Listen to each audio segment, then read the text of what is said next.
Buenos días, chicas. Hoy tenemos un invitado súper especial. Es el doctor David Ramírez. Si ustedes han leído mi libro, el libro que me hubiera gustado leer a los 18 años, ahí menciono bastante un psicólogo, pues es él, ya lo conocen, ya le ponen cara. Hoy vamos a hablar de un tema súper importante que son las heridas afectivas.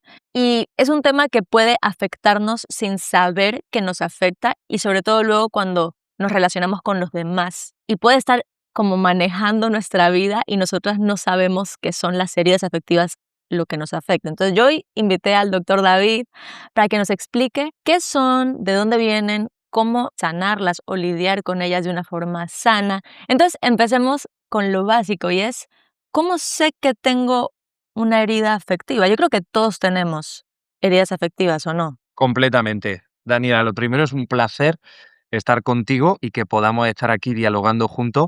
Primero porque sé que llegas a mucha gente, segundo porque sé que haces mucho bien con el contenido que divulgas y tercero porque estoy seguro que de ese bien que haces con toda tu divulgación, seguro que podemos sembrar algo de luz en la vida de alguien que de repente vea o escuche este vídeo. Así que mil gracias por tu generosidad, por tus grabaciones y por el contenido que utilizas para divulgar. Evidentemente, todos, absolutamente todos, tenemos, el terapeuta también se mete, todos tenemos heridas afectivas. Esas heridas afectivas, ¿qué son? Podríamos empezar quizá por ahí, ¿no? Son impactos, son daños que en el área de nuestra psique, que en el área de nuestra psicología, en algún punto han dejado una huella. Fíjate que nosotros en psicología clínica diferenciamos lo que son traumas de lo que son heridas afectivas. El trauma tiende a ser un impacto de gran calado, donde veo que mi vida llega a correr un grave peligro. Mi vida se pone en peligro. Y ante los traumas, evidentemente, sí que se desarrollan unas respuestas psicofisiológicas a modo de defensa. Por ejemplo, vivir un grave accidente de tráfico, vivir una violación, vivir un abuso, vivir un secuestro, vivir una catástrofe natural, un terremoto, un incendio. Claro, son situaciones donde veo que mi vida puede correr peligro, mi cuerpo se dispone a la huida y se queda, digamos que en un estado de alerta. Así como la mayoría de la gente no tiene grandes traumas, no han vivido grandes experiencias donde hayan visto correr peligro su vida, sí que el 100% de la población tiene heridas afectivas, impactos de pequeño calado o gran calado, pero que no han puesto en peligro mi vida y que han dejado una secuela. ¿Dónde vemos nosotros la secuela? ¿Dónde vemos nosotros la herida afectiva?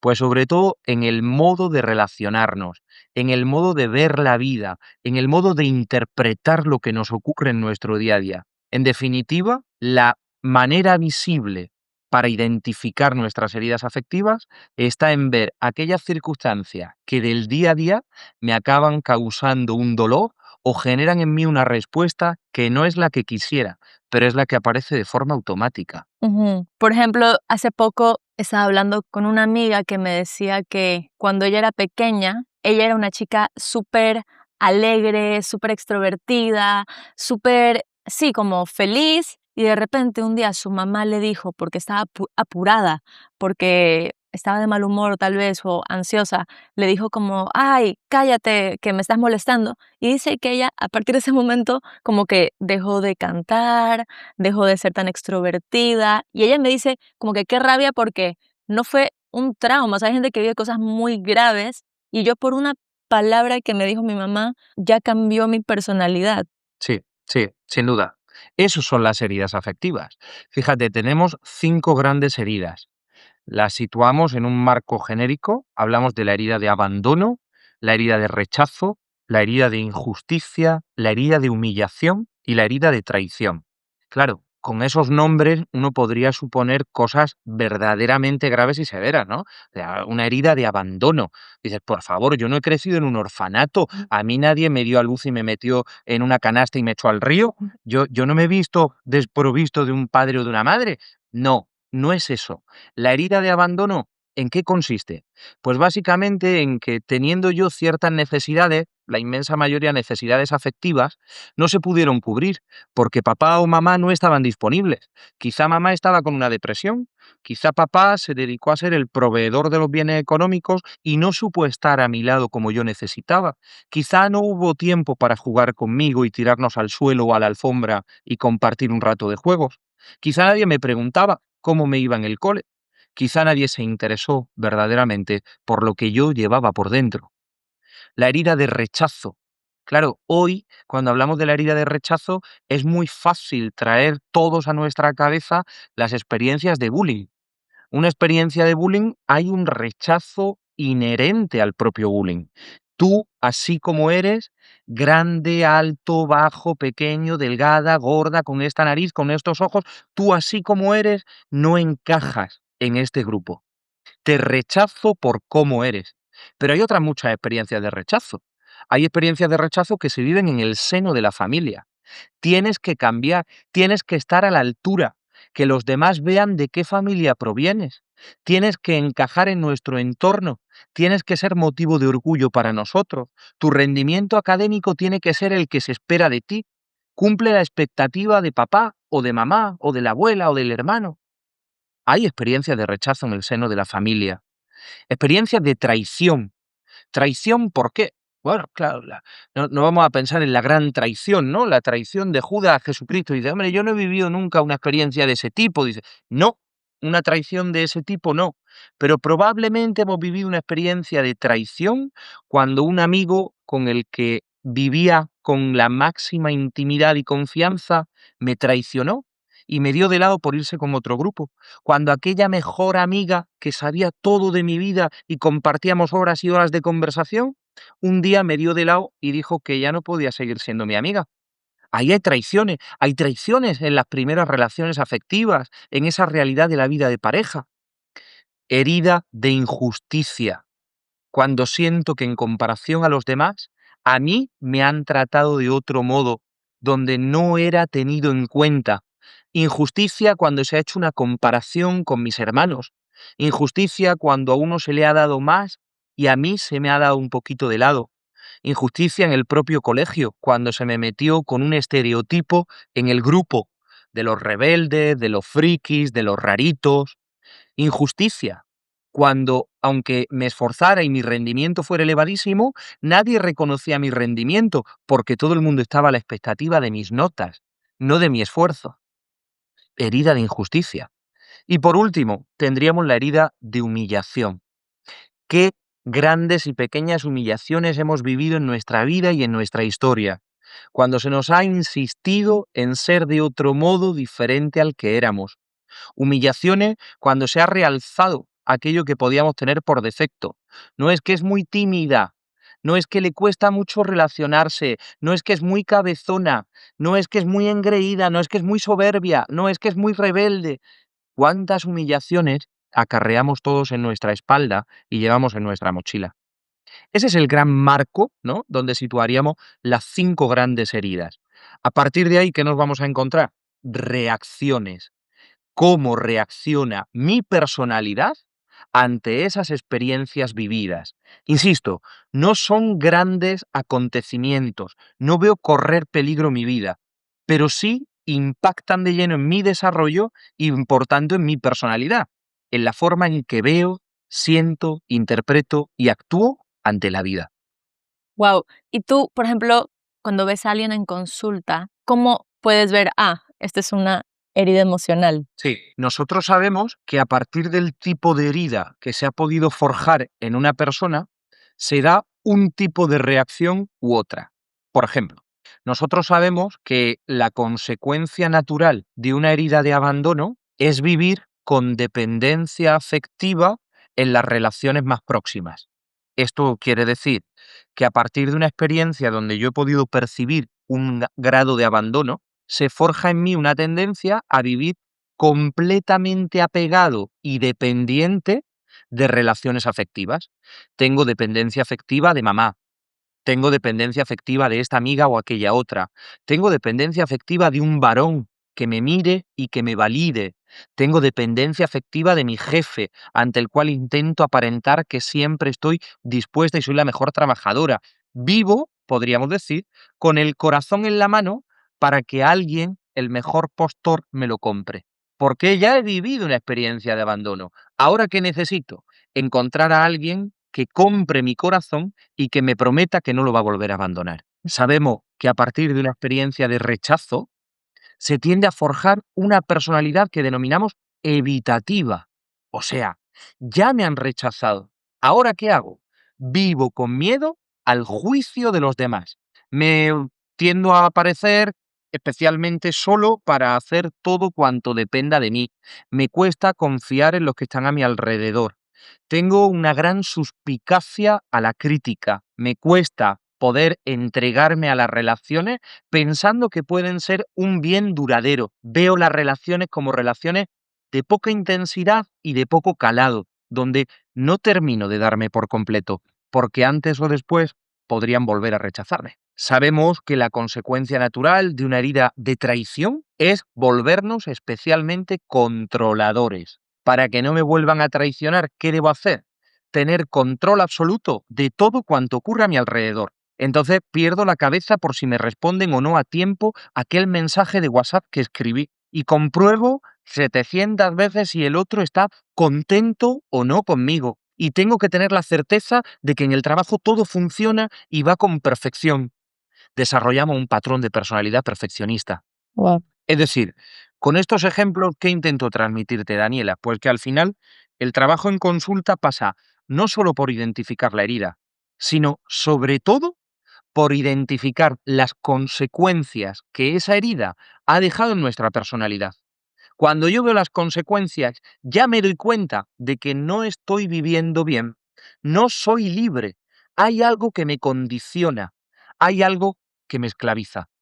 Y no es el presente lo que me está esclavizando, es que ese presente está condicionado por lo que se vivió en el pasado. Ahí comienza el proceso de sanación.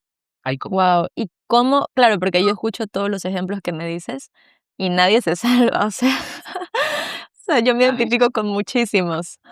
Em, o sea, entonces, ¿cómo empieza ese proceso de sanación? Ese proceso de sanación, fíjate, empieza de una manera que para mí es la más bonita y que si se hace bien, pues fíjate, si se hace bien ya supone un 50% del proceso. Ahí es nada, ¿eh? Un 50% del proceso de sanación comienza con la identificación y el reconocimiento de mi herida y de su consecuencia. Es decir, el gran titular de es que yo soy así. Dice, bueno, sí, eres así en base a tu historia, en base a tu educación, en base a tu experiencia, en base a lo vivido, eres así. Claro que sí, pero no puedes quedarte en el yo soy así. No, es que yo siempre he vivido las relaciones con esta intensidad. Sí, bueno, llevas viviendo todas tus relaciones con gran dependencia afectiva. Pero queridísima amiga, esa dependencia afectiva te está llevando a sufrir sobremanera. No, es que yo siempre he sido así, a mí las cosas me afectan mucho. Claro, te afectan mucho porque por tu herida de rechazo tienes esa suspicacia y esa vulnerabilidad ante un posible nuevo rechazo. Entonces cualquier crítica la percibes como si fuera un alfilerazo. El reconocimiento de que el soy así significa soy así con mi vida, con mi historia y con mis heridas. La humildad suficiente como para reconocer que hay algo en mí que debiera ser sanado. Fíjate, un ejemplo absurdo. ¿Cómo empieza el tratamiento del cáncer? Con el reconocimiento de unos síntomas que pueden ser cáncer, con la identificación del tipo de cáncer y a partir de ahí con el tratamiento adecuado para el cáncer. Quimioterapia, radioterapia, protonterapia. Es decir, tenemos que identificar los síntomas, ponerle el nombre y a partir de ahí proponer un tratamiento. Una vez que se ha hecho la identificación y hemos reconocido que todavía nuestra vida está condicionada, que no soy libre del todo, que hay algo por dentro que me esclaviza, un afán de perfeccionismo, una tendencia a la rigidez en el pensamiento o en los planteamientos, una tendencia controladora. Una vez que yo empiezo a reconocer esto, el tratamiento viene rodado. ¿Qué vamos a hacer? Vamos a empezar a identificar todas aquellas situaciones de mi día a día donde aparece mi tendencia. Dice, oye, estoy conociendo a un chico, me doy cuenta que vivo con una intensidad brutal las 72 primeras horas desde que conocí el nombre de ese chico e intercambiamos el teléfono móvil. Bueno, hay un punto de enamoramiento, David, no todo va a ser herida afectiva. Por supuesto, qué ilusión, qué alegría, qué bonito el enamoramiento. Pero si tu cabeza gira en torno a la planificación constante de lo que tiene que llegar a ocurrir con ese chico y empiezas a vislumbrar que será el hombre con el que tú irás al altar y lo empiezas a ver como el padre de tus hijos y empiezas a crear toda una película, aquí ya no es enamoramiento. Probablemente estemos hablando de dependencia afectiva. ¿Qué va a ocurrir? Pues que probablemente por la intensidad con la que estoy viviendo la relación termine acabándose. Y cuando se termine, la experiencia emocional de frustración me llevará a decir, ¿ves? No puedo fiarme de ninguno. No son ellos los que te fallaron. Fue la herida afectiva que había en ti de abandono quien te llevó a relacionarte de un modo dependiente y acaba por generarte una emoción de frustración profunda. Por tanto, tratamiento, identificar mi patrón, el cómo me relaciono con el mundo. Oye, me doy cuenta, que ante cualquier cosa, por mínima que sea, pierdo la paz. Vivo con angustia, vivo con ansiedad ante cosas ordinarias, pequeñas del día a día, pero todo me supone como un gran reto porque si no tengo todo bajo mi control, siento que me asfixio porque puede ir algo mal.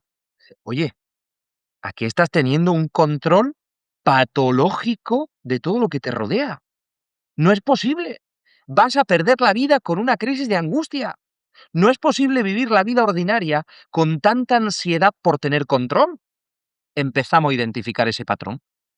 Claro, luego hay una parte que a mí me gusta mucho, pero que hace que la gente en consulta me tenga un poquito de rabia. Un poquito de rabia. Porque una vez que identificamos, le hemos puesto nombre y ya estamos viendo por dónde va ese patrón, yo siempre insisto en intenta hacer lo contrario de lo que pide tu herida. Intenta hacer lo contrario. Claro, en términos así muy coloquiales, eso implica hacerse un poco de violencia. Porque dice, oye, a mí lo que me sale solo es la dependencia y tengo que intentar conocer a un chico o estar en esta relación con esta amiga o en esa relación con esa madre con la que sé que tengo dependencia afectiva y tengo que hacer lo contrario a lo que pide mi herida. Es decir, comportarme como con distancia. Yo no sé hacer eso. Me cuesta la vida. Entonces te vienen la segunda vez a consulta y te dicen, qué sufrimiento intentando hacer lo contrario a lo que me pide la herida, David. Es más fácil dejarme llevar por la herida. Claro, así te encuentras con gente que tiene 40, 50, 60, 70 años y todavía no saben lo que es vivir en libertad.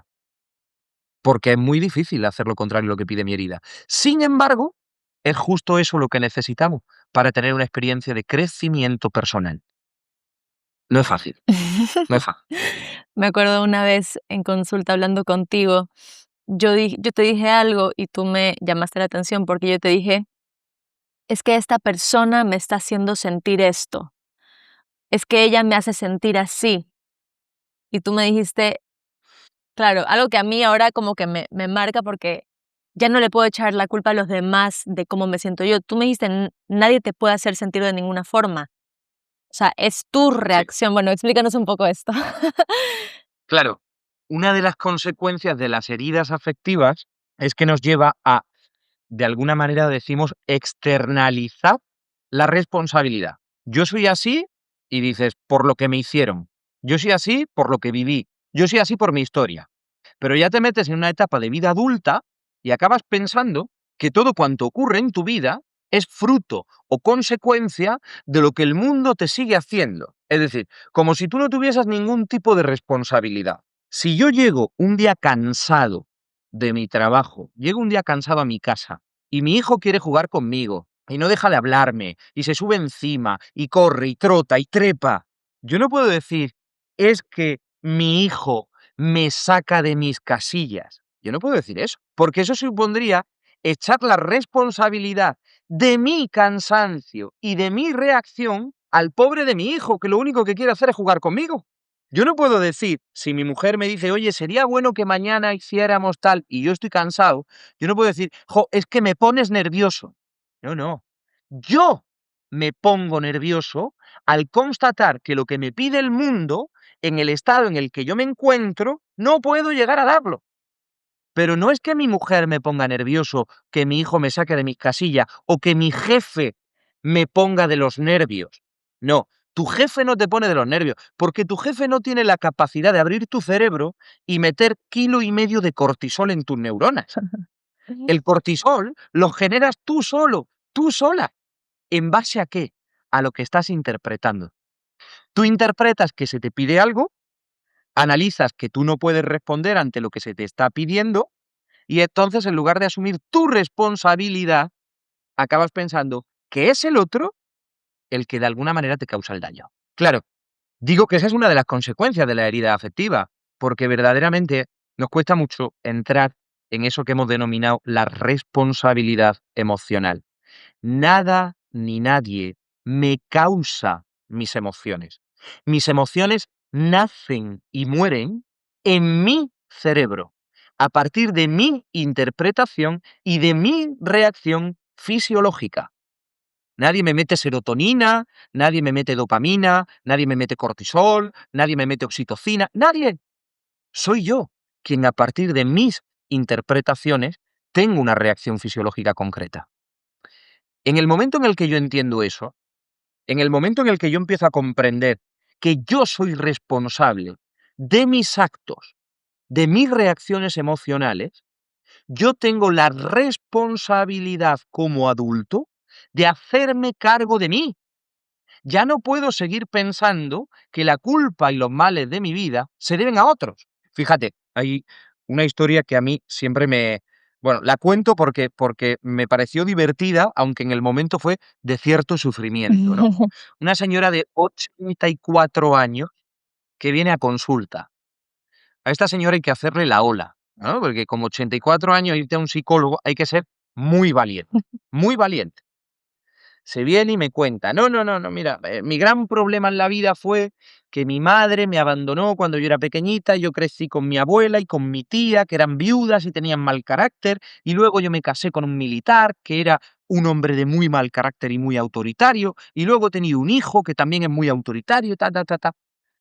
Total, te narra toda su vida y toda su historia, tú identificas muy bien esas heridas afectivas, pero la consecuencia para esta mujer era: yo tengo 84 años y el gran problema de mi vida es que fui huérfana. Dice, hombre, mire usted, señora, con 84 años todo el mundo es huérfano.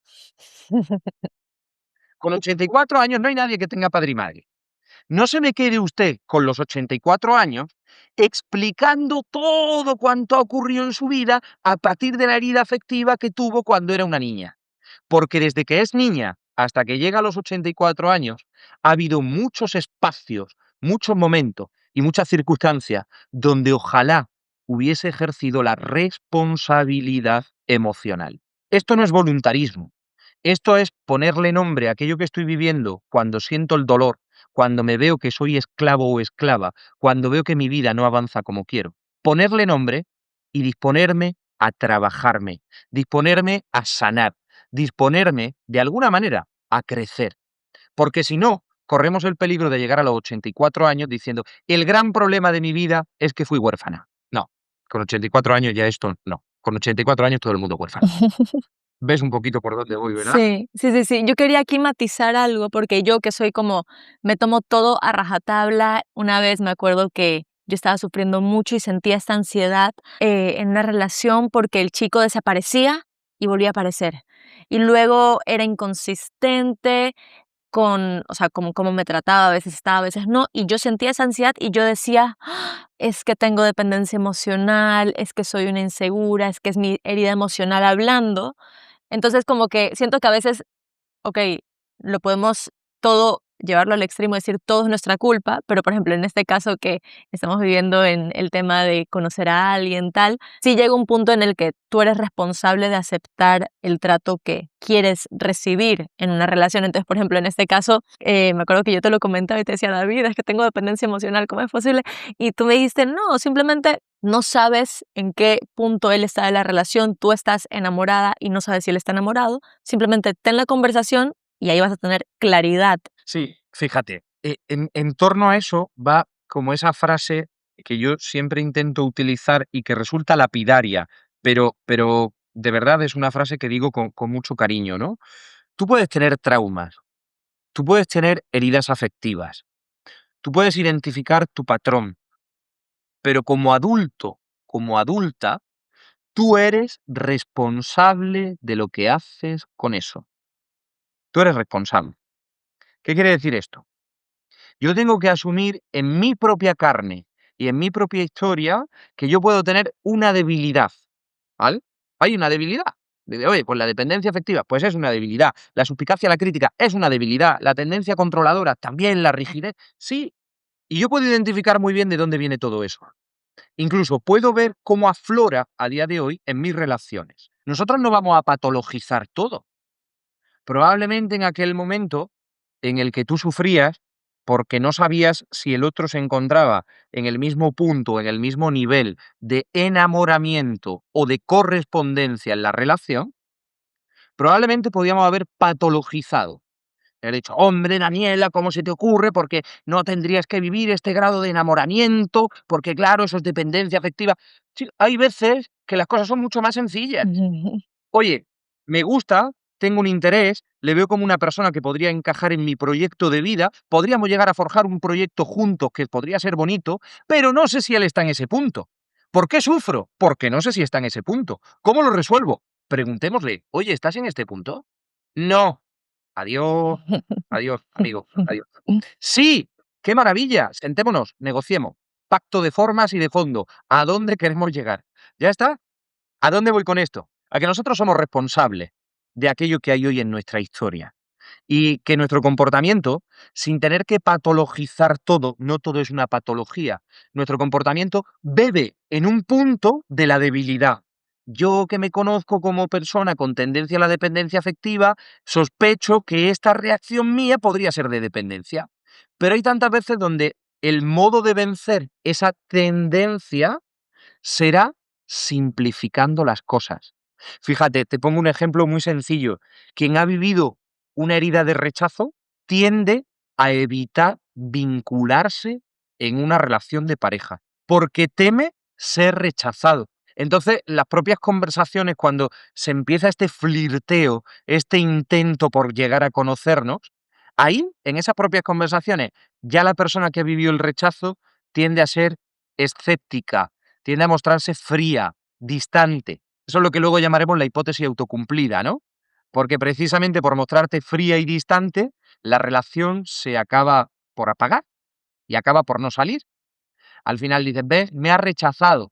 Bueno, no es que te haya rechazado, es que desde la primera experiencia el modo en que has interactuado ha sido especialmente frío y distante. ¿Qué hacemos con estas personas? Oye, hazte responsable de tu comportamiento. ¿Qué significa hacerme responsable de mi comportamiento? Yo viví una herida de rechazo por un bullying cuando tenía 13 años, pero a día de hoy que tengo 24 y estoy conociendo a una persona, no puedo reaccionar como cuando tenía 13. Para eso tengo que crecer, tengo que madurar, tengo que sanar lo que hay en mi interior.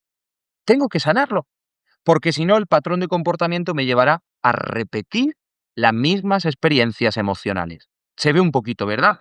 Sí, está súper interesante. A ver, yo quería invitar a las chicas, porque este tema es súper interesante y en realidad llevamos poco tiempo de conversación, podríamos estar horas hablando de esto, pero quería invitar a las chicas a un retiro. ¿Cómo lo dirías tú? Un retiro de formación psicológica, crecimiento personal, que va a haber en Madrid el fin de semana del 11, 12 y 13 de septiembre, ¿no? Yo voy a ir a ese retiro, Eso. obviamente me regreso de Ecuador especialmente para asistir porque van a hablar de ese tema a profundidad, pero de muchos otros temas que creo que son súper necesarios para poder relacionarnos de forma sana. No sé si quieres explicar algo, David, para invitar a las chicas, Sí. alentarlas, antes de pasar ya a la última pregunta. Sin duda, por supuesto. Mira, este curso, Daniela, empezó en el año 2019, ¿ya?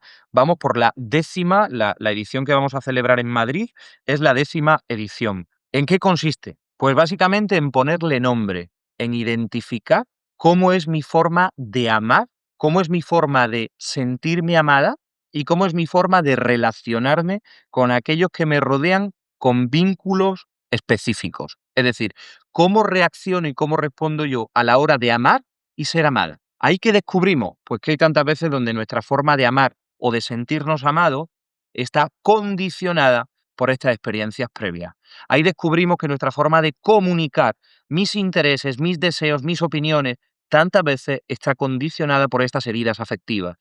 Ahí descubrimos que tantas veces la forma en que vivo la sexualidad, claro, si fíjate, si una de las heridas afectivas ha sido la del rechazo, yo puedo acabar utilizando, y digo utilizando, mi sexualidad para buscar validación en la relación con el otro, de tal modo que le entrego mi cuerpo, mi corazón, mi alma, en definitiva todo mi ser, a cambio de obtener las migajas de un poquito de validación tras 20 minutos en una relación sexual. Por eso vamos a hablar también de una sexualidad de plenitud, una sexualidad donde yo consiga ver que me puedo llegar a sentir amada, plenamente amada, tal y como yo soy, sin necesidad de entregar mi cuerpo a cambio de unas pocas migajas de la validación. En definitiva, es un curso que propone el crecimiento personal. ¿Qué ocurre? Que hemos ido ampliando el modo en que nos dirigíamos a la población que nos interesaba para este curso. Inicialmente solo eran matrimonios que se encontraban en situaciones de crisis profunda. Luego venían matrimonios que se formaban para acompañar a otros matrimonios. Luego parejas de novios que decían, no, no, es que yo antes de casarme quiero llegar a ver cómo estoy y cómo está el otro, porque me parece que casarme es un compromiso de por vida y quiero llegar bien.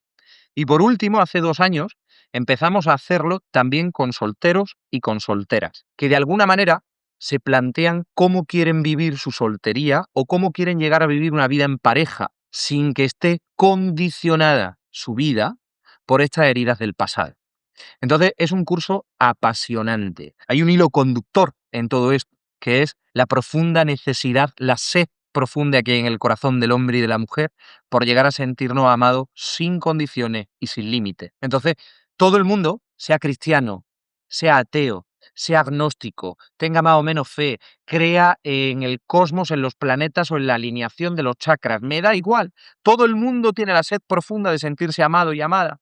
Vente, descubre qué hay en ti, intenta ver cómo estás amando tú para poner los medios y tener una experiencia de crecimiento personal. Perfecto, yo les voy a dejar a las chicas en la descripción de este episodio el enlace para que puedan inscribirse, ya falta muy poco para que sea. Y bueno, David tenía un precio especial para esta comunidad, entonces no sé, David, ¿quieres contar un poco? Sí. Mira, me parece que solo por el hecho de estar dedicando este tiempo a escuchar esta entrevista, este diálogo entre dos amigos, por la de gente que puede estar nutriéndose de esto que estamos hablando, me parece que es de justicia, ¿vale? Las 10 primeras personas que deseen inscribirse, que deseen venir al curso y que deseen formarse durante este fin de semana del 11, 12 y 13 de septiembre en Madrid, las 10 primeras personas vamos a dejar el curso al 50% de su precio, ¿vale? Para eso solo hay que hacer una cosa, escribir un correo electrónico completando los datos de inscripción, además del formulario que seguramente tú les puedes hacer llegar, Daniela, Ujú. completar ese formulario de inscripción y mandar un correo electrónico a c de casa, c orientación matrimonial @gmail.com.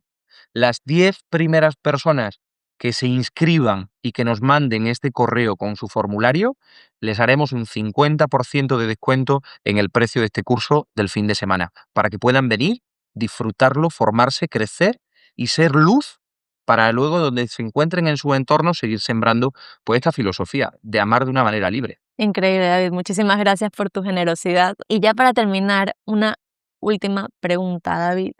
Quería hablar sobre si es posible la sanación total de esas heridas o si nos van a acompañar toda la vida. Qué buena pregunta. Fíjate, ¿es posible la sanación total de esas heridas? Sí, es posible la sanación total de esas heridas. Ahí entra también un componente de la espiritualidad. Hemos dicho que hay una sed profunda en el corazón del hombre por llegar a recibir un amor de acogida, de aceptación, de valoración, de validación. Un amor con unas características. No puede estar condicionado y no puede tener límite. El amor verdadero no tiene límite. No, te amo hasta que me canse. Eso no es amor, es aprovechamiento. Tampoco puede tener condiciones, no. Te amo mientras que te comportes como yo deseo. No, eso es un amor condicionado. La sed de ese amor incondicionado y sin límites tiene un eco profundo en la espiritualidad también, ¿no? Si yo llego a vivir mis relaciones en el día a día, igual que mi vinculación en la espiritualidad, con una vinculación plena, donde yo llego a sentirme amado, sin que se me pongan condiciones, sin que se me pongan límites, puedo brillar en un amor profundo que no tenga condicionamientos. Pero para que eso se dé, humanamente hablando, es muy difícil, porque Daniela, como David, como María, como Juana, como... Me da igual, amamos con un corazón humano muy limitado, que llega a lo que puede, que hace lo que puede. ¿Qué es necesario aquí? Nutrirse de vínculos afectivos auténticos, donde llegue a darse lo más parecido a un amor de plenitud. Nutrirse de esos vínculos. Nos va a acompañar de por vida la cicatriz. La cicatriz de la herida sí que nos va a acompañar, ¿vale? Todo el que tiene una herida, cualquiera puede mirarse un brazo, una ceja. Yo tengo aquí una de cuando era pequeñito que me caí, me rompí la ceja. Bueno, la cicatriz me acompaña. La herida no duele. Cuando se ha sanado, la herida no duele. La herida ya no se infecta. La herida no se reabre. Soy consciente de que está la cicatriz, lo cual me hace consciente de cómo vivía antes, de cuál es mi debilidad. Pero la sanación completa es posible cuando me empiezo a vincular con vínculos de calidad y cuando integro una espiritualidad donde descubro un amor pleno, sin condiciones y sin límites.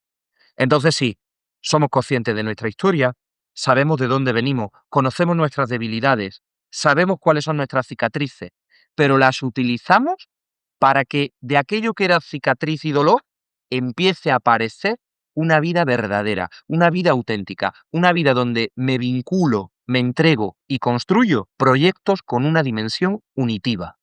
Ya no busco la validación externa mendigando los afectos, ya no busco el control absoluto, ya no busco tener una dependencia que de alguna manera me garantice que nadie me abandonará.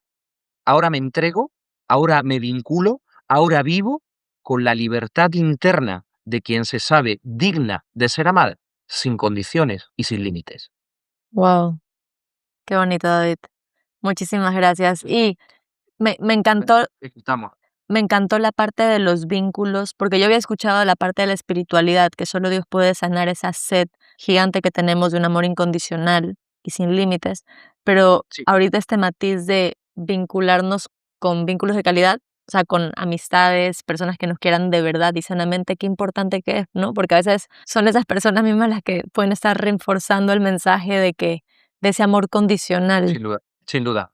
Necesitamos tener esas experiencias de vinculación sana, de vinculación estrecha con gente que verdaderamente quiere el bien para nosotros. Lo necesitamos, porque sin quererlo esas personas se vuelven ungüento de sanación, se vuelven un aceite que acaba haciendo que la cicatriz pueda llegar a sanar mucho antes, a que no deje dolor de base. Necesitamos esos vínculos afectivos de calidad, sin duda, sin duda. Qué bonito, David. Muchísimas gracias por estar hoy aquí, dedicarnos tu tiempo, que es súper valioso. Y bueno, muchísimas gracias, chicas, por escuchar. Las invito de nuevo al retiro del fin de semana que organiza David. Y bueno, si van, ahí nos veremos, porque yo estaré ahí también. Entonces, bueno, Será un placer. un abrazo. Será un placer primero coincidir contigo y luego coincidir con ellas y que además podamos dialogar, podamos hablar y que me digan, oye, no, es que yo vi el vídeo de Daniela. Pues a mí eso ya siempre me llena de Mm. alegría porque dices, ¿cuánta gente está buscando el bien? ¿Cuánta gente está buscando conocerse? ¿Cuánta gente está buscando crecer? ¿No? Entonces, pues todos estos instrumentos que tenemos delante son una oportunidad fantástica para seguir sembrando. Así que estaré feliz, feliz.